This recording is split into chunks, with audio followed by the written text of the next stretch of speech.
Yo, what's up? It's Anthony, and today we're gonna go through one of the famous ads, the man in the Hathaway shirt. And as you can see, this is a man with a sexy eye patch, and he just looks, masculine and rough. And this is an ad made by the legendary David Ogilvy. And so today we're gonna dissect it a little bit so that you can figure out what parts made it so great that you can use into your own sales letter, emails, and we're going to dive a little bit into the psychology behind it.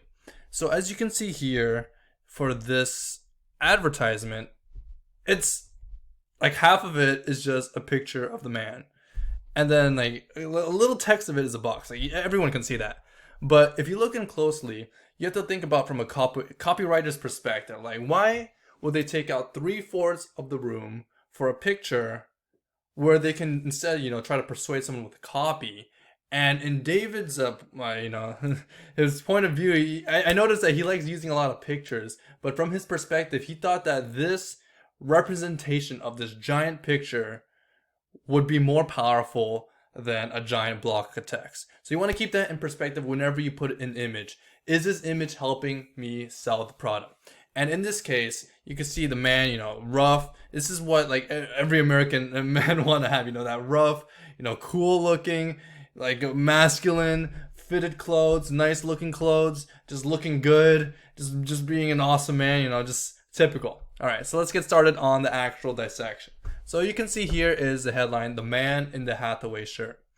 And this is targeting America. Well, it says, here, let me read the first sentence.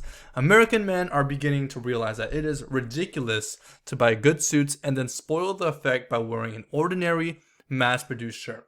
So right there, this opening sentence targets the audience. It's American men with the pain point. If you have an expensive looking suit, you shouldn't use an ordinary shirt because you're just ruining the effect of the good suit. And they're already creating this contrast. It's like you can already start like they're doing the layup. They're setting up the shot where like instead of using an ordinary clothes, you could use the Hathaway shirt. And that's the whole point of the opening sentence, because you want to make sure that you're targeting the right people. And another fun fact is that when you use a picture of a male, males are more likely to buy from them. Whereas if you use pictures of females, women are more likely to buy. That's why whenever you go to a clothing shop, you see guys, like whenever you're buying jeans, you see guys wearing jeans instead of girls, because as a tendency, we tend to buy more and just like visualize ourselves as that person when it's the same gender. So that's a little fun fact for you if your niche is a little more gender specific. So let's get a little bit into here. So hence the growing popularity of Hathaway shirts, which are in a class by themselves. So right here, he's like saying our Hathaway shirts are so freaking good. They're way better than ordinary shirts. You can't even classify it by being ordinary because that's just how good our shirts are. So he's already setting the boundary up way in here, and he's gonna have to somehow prove that claim that like why are they in a class of their own subconsciously in the customer's mind. So that's the first paragraph. He's setting it up. And then right here, then the second paragraph, this is where it's the bullet points. This is where like, this is why it's great because of this. So here, Hathaway shirts wear infinitely longer, a matter of years. They make you look younger and more distinguished because of the subtle way Hathaway cut collars.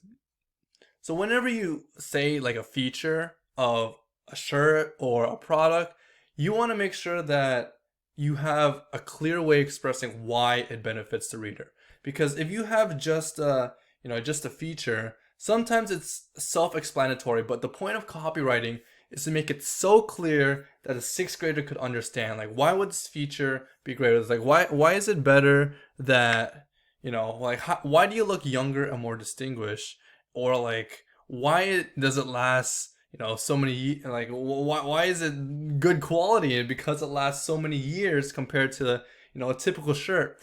You want to make sure that you have a feature and then a benefit. It's like you want to have how do I put it, every time you list a feature, you want to say the word which means or because afterwards, because when you do that, when you train yourself to do that, it helps you think in terms of benefits, because it's the benefits is what the reader wants, not the features. They want the benefits from the features.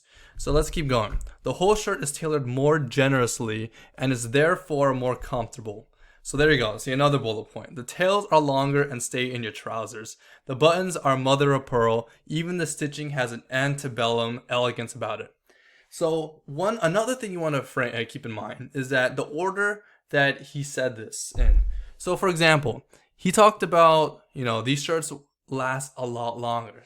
So I'm assuming this target audience, one of the biggest problems is the shirt didn't last that long because it's ordinary t-shirt, probably didn't last long if you threw it in the washer or you hand wash it, and it probably got broken easily. So what he did was, or what I would do is I would create the list of the biggest pain points from your research and then put it in order based on the bullets. So that's how I would structured it.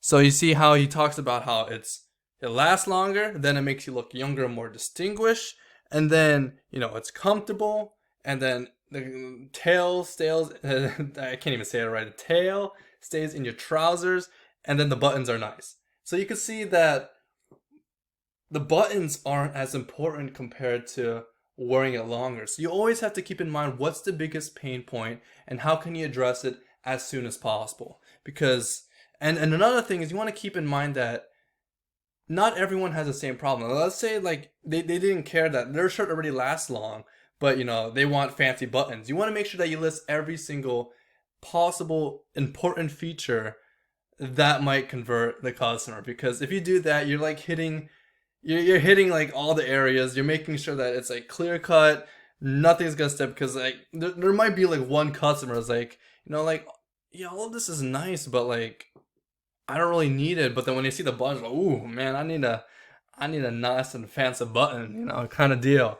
So that's something you want to keep in mind. So let's go in there. Let's go into the next paragraph. So he says, above all, Hathaway makes their shirts remarkable fabrics collected from the four corners of the earth. So right here, the reason why I highlighted it is because he's trying to make this exotic. Because back then, being exotic was ooh, it must be high quality if it's from exotic, from all these cotton from here and this linen from over here. And when you create this mysterious exotic feeling, it increases the value perceived of the product back then. So let's see. Viella and Artex from England, woolen taffeta from Scotland, Sea Island cotton from the West Indies, hand-woven madras from India, broadcloth from Manchester. And what he's doing here is he's painting a picture of all these famous places with all these, colorful languages. It's we take and source from all these different places because this is why it's a class on its own, because we take some material from Paris, we take material from Manchester, we take material from India, and we combine it all to make this awesome product. And and as you can see, this is especially for how do I put it, clothing accessories. But you can notice that he uses a lot of colorful language, hand woven, hand blocked. You don't say silk, or you just say hand block silk. You didn't say cottons, you say exclusive cottons. So depending on which market you're going for, you want to make sure that the language is catered towards your specific demographics. All right. You will get a great deal quite out of wearing shirts with such an impeccable taste. Hathaway shirts are made by a small company of dedicated craftsmen in the little town of Waterville, Maine. They have been at it, man and boy, for 115 years. So right here, this is where he highlights that we're not a giant corporation that just runs a factory mill. No, we take our craft seriously. We have experts who have been doing this for over 115 years. And the reason why he puts this afterwards is because he wants to increase the value perceived of the shirt. He's wondering, why is this shirt so great? Because one, it solves all my pain points. Two, it's made from exotic material. And three, experts have made these. You can see that he structured it in such a way. It's this is the problem. This is why our shirts are amazing. This is why our shirts are in a class of its own, because of the material from all around the world. It's exotic. And number four, experts use these exotic materials to make this Hathaway shirt. And that's about it at Better Every Stores. And then, the call to action. What's interesting is he actually puts the price here, which is actually slightly different from direct mail back then. Usually it's like a little coupon, which I think is interesting. And that's about it for it, for the advertisement. You can actually use this structure, this basic structure in your sales letter. Address the pain point. So this is another thing I forgot to mention is you want to make sure that this is for a market that is aware of the problem and is aware of a potential solution, but they don't know the solution is your shirt. So if that's the case with your market, then you can use this same exact approach, which you address the pain point right away. You list why your product is much better than your competitors. Then you list, why is it better? And then finally you end it with like why you're amazing and why the customer should care why you're amazing in those 4 blocks. Because when you do that, it adds a little twist to it. It makes it a lot more persuasive. And there's a structure that this is already a proven structure. It may not work for your market, but it's definitely worked. It's a legendary ad, so it definitely worked back then. And this is still a solid structure that you can kind of use or kind of like play around with the template for your own sales letter. All right, that's about it for this ad. Let me know if you have any questions below, and peace out.